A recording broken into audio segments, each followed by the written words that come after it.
RCR, la red que comunica y une al Perú. Lo anunciado, ya estamos en contacto con el señor Vlado Castañeda. Él es el candidato al Congreso de la República con el número 30 por el Partido Morado que lidera Julio Guzmán y a su vez es integrante del equipo de plan de gobierno de dicha agrupación. Señor Castañeda, qué gusto saludarlo. Un gusto, gracias por la invitación a RCR Perú y acá a disposición para contribuir a un voto informado que es... Veía su currículum, usted es experto en políticas públicas y de descentralización, en su momento ha sido secretario de coordinación de la presidencia del Consejo de Ministros, ha sido asesor del Ministerio de Salud, es ingeniero civil por la Universidad Pedro Ruiz Gallo de Lambayeque y una maestría, ¿no?, en política aplicada y procesos aplicados por el Instituto Ortega y Gasset de España, ¿no? En realidad, esto me permite plantearle la primera interrogante, ¿no? Usted ha sido asesor del MINSA, el Ministerio de Salud, y ya llevamos más de un año de emergencia, ¿no? ¿Cuál es su evaluación, cómo se viene enfrentando la pandemia en el país y qué plantea, ¿no?, un eventual gobierno del Partido Morado en caso de llegar al gobierno? Sí, primero, el sistema de salud es muy fragmentado, muy precario, y hay tres medidas principales que está planteando el partido.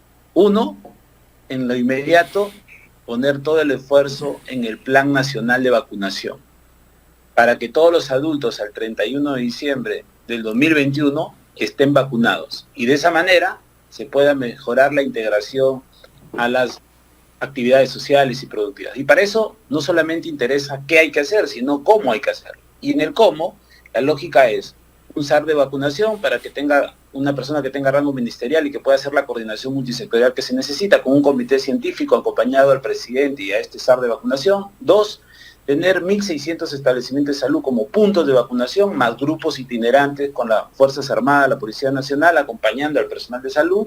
Tres, generar una cantidad de recursos humanos a disposición que se va a necesitar, más o menos 15.000 jóvenes de los últimos años de todas las escuelas profesionales que tienen que ver con la ciencia de salud, serían contratados para apoyar este contingente, que genere empleo y a la vez se dinamiza el proceso de vacunación. Cuarto, una gestión de la información, que es muy importante para saber a quién se vacuna, cómo se está vacunando, dónde falta vacunar y poder tener una gestión territorial de todo este proceso. Y quinto, todo el proceso de distribución y almacenamiento, trabajando con la Superintendencia de Bienes Nacionales. Y transversalmente a eso, un fuerte plan de comunicación. La población necesita estar comunicada para poder desarrollar una concientización de la importancia de la vacunación. Esta es la lógica que plantea el Partido Morado, que lo ha explicado Julio Guzmán justamente en el debate presidencial. Ahora, yo quiero retomar algo que usted mencionó al inicio de esta conversación, ¿no?, que tenemos, o sea, una salud fragmentada, en realidad un Estado ausente en los últimos años, ¿no? Y eso es real, ¿no? O sea, eso uno no puede ocultarlo. Pero mirando hacia adelante, ¿no?, y mirando además en un término de visión crítica constructiva, ¿qué es lo bueno y qué es lo malo que se ha hecho en el último año, no? Bueno, yo creo que sobre el tema de la vacunación, lo bueno que se ha hecho es que ya tenemos por lo menos una programación de vacunas. Pero no tenemos las vacunas en su totalidad. Pero acuérdense que el presidente, que fue el primero que habló de vacunación, no nos aseguró ninguna vacuna. Mientras que el presidente Vizcarra en su poco tiempo, el presidente de Sagasti en su poco tiempo ya aseguró 48 millones de vacunas. Ahora hay que estar poniendo toda la capacidad de relaciones exteriores, de coordinación internacional, ya de gestión política para asegurar esas 48 millones de vacunas. Pero lo segundo que es bien importante es que hay que restablecer el primer nivel de atención a toda marcha. Y hay que fortalecer el primer nivel de atención. Esa es otra segunda apuesta del Partido Morado. Aparte del plan de vacunación, fortalecer el primer nivel de atención. ¿Por qué? Porque si uno hace un buen desarrollo de atención en primer nivel, no colma. Y lo tercero, hay que hacer, y esto es una labor del Ejecutivo, pero del Congreso principalmente, ver la ley del fortalecimiento del sistema de salud, porque el sistema de salud tiene que ser un sistema único, unificado de salud pública. Y teniendo en cuenta ahí una buena gestión del financiamiento integrada y articulada, y una buena articulación de la gestión de los servicios, que eso está en nuestro plan de gobierno. Usted es un experto en políticas públicas, ¿no? Y justamente mi pregunta iba orientada a ello, ¿no? Tenemos cifras que no son nada halagadoras, ¿no? Tenemos los indicadores a nivel mundial más preocupantes, ¿no? O sea, por el número de contagios, por el número de fallecimientos, los comparativos que se hacen por cada 100.000 personas en el mundo, ¿no? Por las faltas de camas UCI, no tenemos el número suficiente de vacunas, no tenemos el número suficiente de médicos intensivistas, ¿no? Por eso yo le preguntaba, ¿no?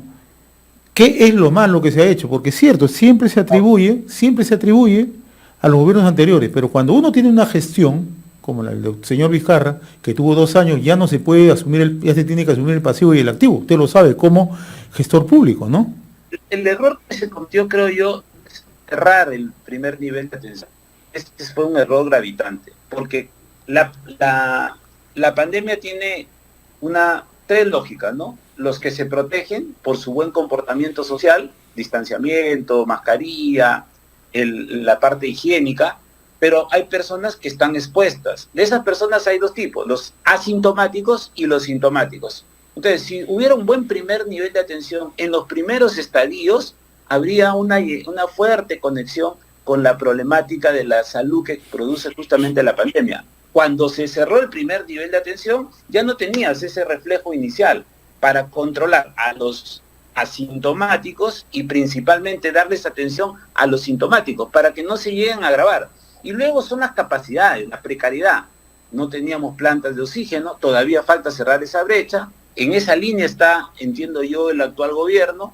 No teníamos todo el equipamiento en la parte de hospitalización, no teníamos lo que usted ha dicho, la parte de unidades de cuidados intensivos. Pero la lógica es esta: si el primer nivel de atención actúa, no hay casos de hospitalización. Si la hospitalización tuviera atención, habría menos. O sea, para usted, el gobierno del señor Francisco Sagasti debió informarnos cómo estaba recibiendo la situación del COVID, porque todo parecía que marchaba bien, pero nos hemos enterado que finalmente no se hizo nada, ¿no? No, claro, pareciera que no se hizo nada, ¿no? Porque no se ha comunicado bien. Pero no es un problema de comunicación solamente, ¿no? Es un problema de, usted bien lo acaba de anotar, ¿no? El primer nivel. O sea, si el primer nivel no es operativo, naturalmente no podíamos contener el COVID. Eso lo han dicho un conjunto de especialistas médicos, usted lo está corroborando, ¿no? Sí, entonces, ¿qué hemos avanzado ahí? No hemos avanzado nada casi, ¿no? Pero yo lo que he visto en la progresividad diríamos, de la falta de operación a todo nivel del primer nivel de atención, es que ahora yo entiendo, por lo poca comunicación que todavía tiene el gobierno, entiendo que ya han activado todo el primer nivel de atención.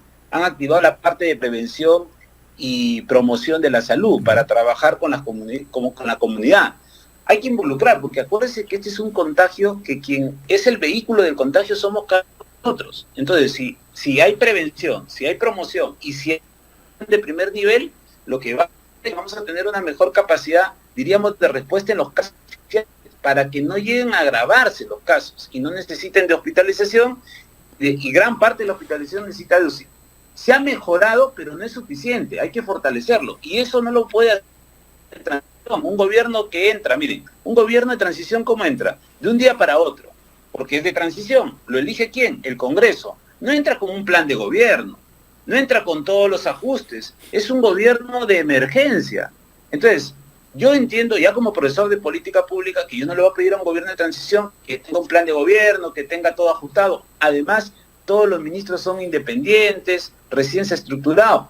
Pasó los cambios de ministro en el caso del sector salud. En cambio, ahora lo que le toca al próximo gobierno es tener un plan estructurado, saber qué es lo que va a hacer desde el primer día, poder ajustar la dinámica multisectorial y en el caso de la articulación internacional para poder asegurar que las vacunas den tiempo. Entonces, ese ajuste ya lo está proponiendo el Partido Morado a través de Julio Guzmán como candidato a la presidencia. Y estas cuestiones son cuestiones públicas que se pueden interactuar desde ya. Yo espero que eso está pasando la etapa electoral, en el proceso de interacción y transición que se desarrolla y de transferencia se pueda poder ir complementando ya las apuestas que viene haciendo el gobierno en su contexto de emergencia.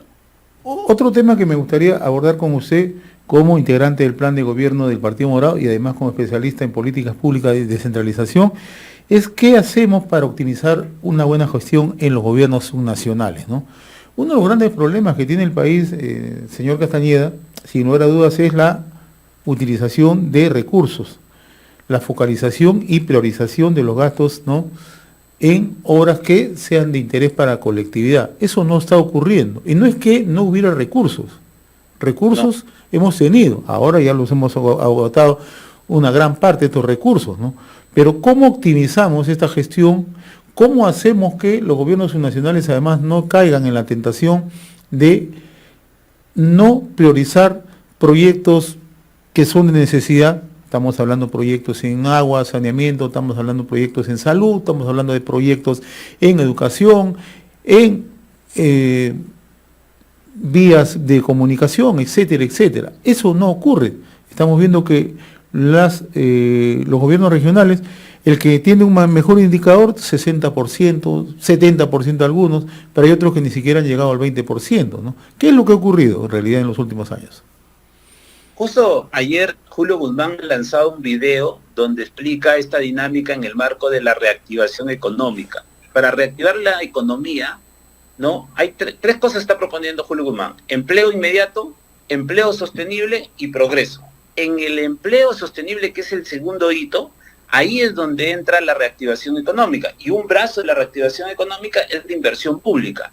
¿Qué se está proponiendo ahí? Mejorar la eficacia y la eficiencia de la inversión pública, nacional, regional y local. Ahora, ¿cómo se puede hacer eso? 3 medidas rápidas, ¿no? Uno, hay que darle asistencia técnica a todas las oficinas que tienen que ver con el proceso de inversión, a las oficinas de programación multianual de inversión, de las unidades formuladoras y las unidades ejecutoras de inversión.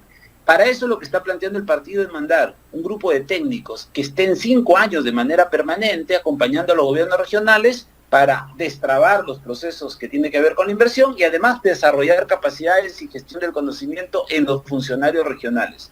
Una segunda cosa es trabajar en un fast track, es decir, a través de una ley o un decreto de urgencia, definir qué proyectos estratégicos hay que darles un desarrollo rápido, porque no podemos esperar. La pandemia, las crisis económicas que nos ha generado la pandemia no puede esperar para que eso genere empleo directo. Y lo tercero, las obras paralizadas. Julio Guzmán ha viajado por más de 130 provincias y lo que ha visto es varias obras paralizadas. Ahí lo que está proponiendo es un decreto de urgencia automáticamente para destrabar esas obras paralizadas.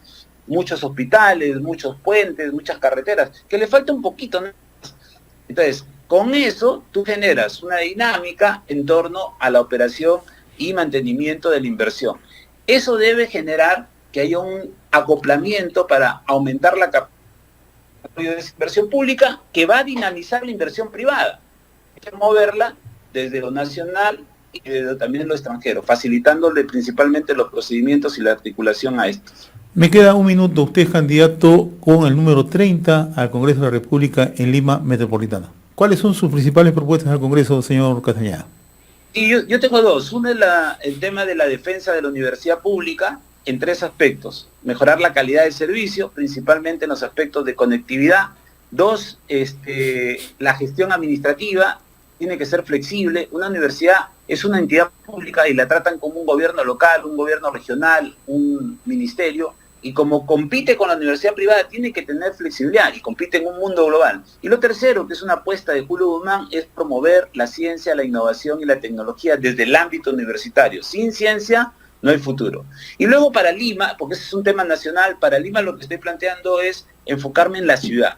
Y hay 3 aspectos rapiditos. En lo social, todos los temas que tengan que ver con bioseguridad en el marco de la pandemia, porque nos va a seguir persiguiendo la pandemia a buen tiempo. 2, en los temas económicos, los emprendedores, darle facilidades y desarrollarles sus capacidades para poder tener mejores oportunidades de negocio. Y 3, en lo ambiental, el uso del espacio público. Hay muchas áreas verdes, hay necesidad de integrar y yo ahí estoy planteando trabajar mucho en los servicios no motorizados, principalmente el uso intensivo de la bicicleta. Yo sé que tu programa llega a 14 departamentos del país y quiero aprovechar, yo soy del interior del país, soy de Guadalupe. Valleque, ¿no? De la provincia de Pacasmayo, departamento de La Libertad. La Libertad. Pacasmayo, bonita ciudad. Quiero hacer un llamado, en este caso, a que toda la población del interior del país me escuche, si le ha gustado mi exposición, pueda recomendarme con sus familiares en Lima y puedan tener en la opción del Partido Morado, en el número 30 por Lima Metropolitana, una persona que represente los intereses en esta lógica de mejorar la representación nacional en el Congreso. Señor Vlado Castañeda, ha sido un gusto conversar con usted, muchos éxitos en su aspiración al Congreso de la República. Muy amable, buen día, muy gentil, ¿eh? RCR, la red que comunica y une al Perú.